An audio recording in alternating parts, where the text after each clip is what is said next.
हरे कृष्णा। ज्येष्ठ मास के कृष्ण पक्ष में आती है अपरा एकादशी। ये एकादशी मनुष्य के बड़े से बड़े पापों का नाश कर देती है। ये ऐसी एकादशी तिथि है जिसका नियम और श्रद्धा पूर्वक पालन करने से मनुष्य के समस्त पाप भी समाप्त हो जाते हैं। बस करना है तो सिर्फ एक काम, और वो है पूर्ण श्रद्धा के साथ समर्पित भाव से इस एकादशी का पालन करना। उपवास के पालन के साथ साथ भगवान श्री हरि के पवित्र नामों का जप करना, उनका चिंतन करना। तो चलिए इस परम पवित्र अपरा एकादशी से जुड़ी हुई इस पौराणिक कथा का श्रवण करते हैं। आइए आज की अपरा एकादशी व्रत कथा आरंभ करते हैं। नदी के किनारे बसा हुआ एक सुंदर और समृद्ध राज्य आज किसी अनहोनी घटना को देखने वाला था। ऐसा लग रहा था मानो हरियाली और खुशहाली का साम्राज्य समाप्त हो रहा था। सभी घरों में दीपक बुझ चुके थे और घरवाले निद्रा देवी के अधीन हो चुके थे। धर्म की ध्वजा लहराने वाले राज्य में आज अधर्म का आचरण होने वाला था। वैसे तो यह अमावस्या से पहले 14वीं की अंधेरी रात थी और हालांकि कुछ प्रहर बाद सूरज निकलने ही वाला था, लेकिन शायद नगरवासियों के भाग्य का सूरज हमेशा के लिए डूबने वाला था। और क्यों ना होता, आखिर उनके महान पराक्रमी, उदार धर्मात्मा और सशक्त राजा के जीवन पर मृत्यु के बादल जो मंडरा रहे थे। राजा महिध्वज के आदर्श राज्य में ना तो कभी धर्म की हानि हुई और ना ही किसी निर्दोष की हत्या। ना कोई अपराधी बिना दंड के छूटा और ना ही निर्दोष को सजा हुई।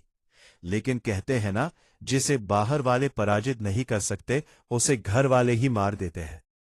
ऐसा ही तो हुआ था पांडवों के साथ, जब उनके स्वयं के चचेरे भाइयों ने उन्हें अपना अधिकार देने से इनकार कर दिया था। और ऐसा ही कुछ होने वाला था राजा महिध्वज के साथ। और इस कथा में मुख्य खलनायक का किरदार निभा रहे थे उनके अपने छोटे भाई वज्रध्वज, जो कि अपने बड़े भाई के कीर्ति पताका की चमक को सह न पाने के कारण राजा महिध्वज के शत्रु बन बैठे थे। और इसका परिणाम यह आया कि वज्रध्वज ने एक अत्यंत क्रूर निर्णय लिया। उसके कानों में राजा महिध्वज की लोकप्रियता के शब्द गूंज रहे थे और वो उसे शांति से सोने नहीं दे रहे थे। ईर्ष्या और द्वेष उस पर पूर्ण रूप से हावी हो चुके थे। आखिरकार वो उठा।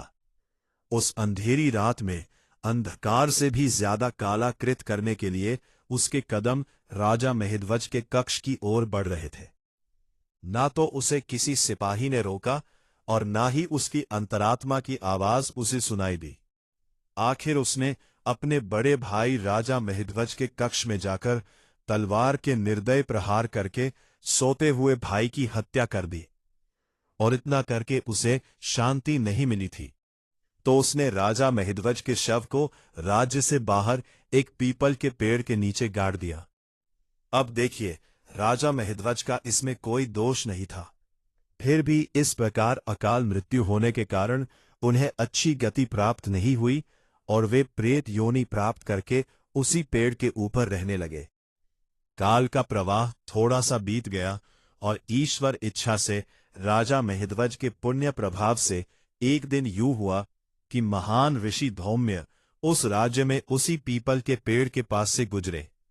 उन्होंने अपने तपोबल से देखा कि इतने महान राजा महिध्वज की आत्मा प्रेत योनि प्राप्त करके उस पेड़ पर रह रही थी। उदार मन वाले ऋषि धौम्य ने इस प्रेत की योनि में रहने वाले राजा महिध्वज को पेड़ से नीचे उतारा और उन्हें परलोक विद्या का दान दिया। अब देखिए, सत्पुरुषों की उदारता की कोई सीमा नहीं होती। उनकी करुणा का सागर सबके लिए एक समान रूप से बहता है। तो बस ऋषि धौम्य ने भी राजा को इस प्रेत योनि से मुक्ति प्रदान करने के लिए अपरा एकादशी का अनुष्ठान किया। इस व्रत के पालन से फल प्राप्त हुआ उसे उन्होंने राजा महिध्वज को प्रदान कर दिया और उसी पुण्य फल के परिणाम स्वरूप राजा महिध्वज को प्रेत योनि से मुक्ति प्राप्त हुई। उन्होंने कृतज्ञता व्यक्त करते हुए ऋषि को प्रणाम किया और आध्यात्मिक लोक की ओर गमन कर लिया। अगर एक छोटी सी गलती से आपकी एकादशी का पूरा फल कम हो जाए तो और ऐसा ना हो, इसीलिए हर एकादशी को करे बिल्कुल सही तरीके से करे तो सारे पुण्य फल सिर्फ इस अपरा एकादशी का श्रद्धा और नियम पूर्वक पालन करने से मिल जाते हैं। यह व्रत बहुत ही तीक्ष्ण कुल्हाड़ी से पाप वृक्ष को तोड़ देता है, अथवा फिर यह कहो कि हिरण रूपी पापों को भगाने वाला यह सिंह व्रत है। इस व्रत का पालन करने से व्यक्ति को वैकुंठ की प्राप्ति होती है। इतना ही नहीं, अपितु जो व्यक्ति इस अपरा एकादशी की कथा का श्रवण या पठन भी करता है, वह भी सभी पापों से मुक्त हो जाता है। तो इसीलिए आज इस कथा का श्रवण करके आपको तो अनंत पुण्य फल की प्राप्ति हो चुकी है। अब आप इसे अपने मित्रों और परिवारजनों तक भी पहुंचाइए, जिससे उनका भी इस एकादशी कथा का श्रवण करके उद्धार हो सके। इस कथा के विषय में यह भी कहा गया है कि इस कथा को एकादशी व्रत पालन के दिन पूर्ण स्वरूप में अवश्य सुनना चाहिए। जो भी व्यक्ति एकादशी का व्रत पालन करता है, उसे व्रत धारण करके उपवास के साथ एक आसन पर बैठकर इस कथा का श्रवण अथवा पठन अवश्य करना चाहिए। चलिए अब बात करते हैं एकादशी के दिन हमारा मुख्य कर्तव्य क्या होना चाहिए।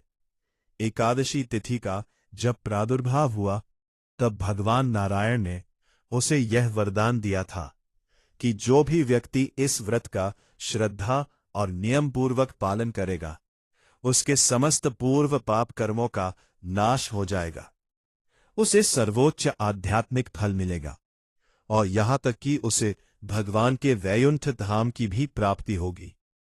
लेकिन यहां पर हमें एक बात समझनी चाहिए कि श्रद्धा और नियम पूर्वक एकादशी पालन करने का अर्थ वास्तव में क्या है?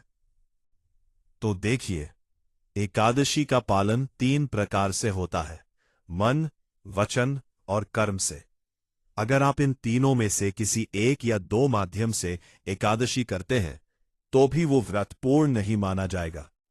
उदाहरण के तौर पर आप सिर्फ सोचें कि मैं मानसिक रूप से एकादशी व्रत करूंगी और बाह्य रूप से अन्न खाऊंगी या अयोग्य कर्म भी करूंगी, तो ये आपका व्रत सिर्फ आपकी मानसिक कल्पना बनकर ही रह जाएगा। दूसरी ओर, अगर आप बाह्य रूप से तो व्रत रख रहे हैं, उपवास करते हैं, कथा सुनते हैं, लेकिन अगर आपके मन में किसी के प्रति द्वेष आ रहा है, क्रोध उत्पन्न हो रहा है, और अगर आप अपनी वाणी से किसी को कुछ भी बुरा भला बोल रहे हैं, किसी की निंदा कर रहे हैं, तब पर भी आपका ये व्रत अपूर्ण माना जाएगा। इसलिए एकादशी का व्रत करते समय अपनी मानसिक चेतना का शुद्ध होना अत्यंत आवश्यक है।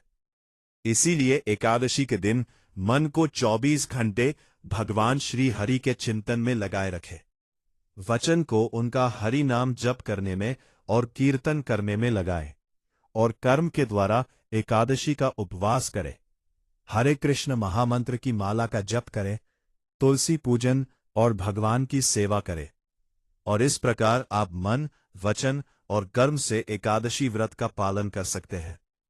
एकादशी का व्रत करना और करवाना ये प्रत्येक सनातन धर्म का पालन करने वाले व्यक्ति का कर्तव्य है, और इसलिए हम अपने इस चैनल के माध्यम से ये छोटा सा प्रयास कर रहे हैं, जहां हम मात्र अपने वैदिक ग्रंथों और शास्त्रों से प्रमाणभूत जानकारी आपके लिए लेकर आते हैं, और वो भी बिना किसी मिलावट के। अगर आपको हमारा ये प्रयास सराहनीय लगता है, तो इस कार्य को आगे बढ़ाने में आप हमारी सहायता कर सकते हैं।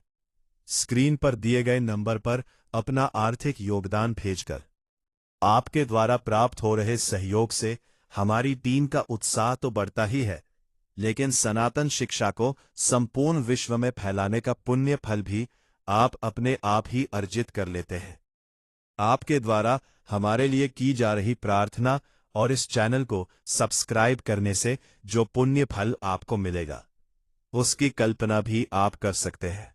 करना यह भी हमारे लिए बहुत बड़ा मोटिवेशन है। हरे कृष्णा।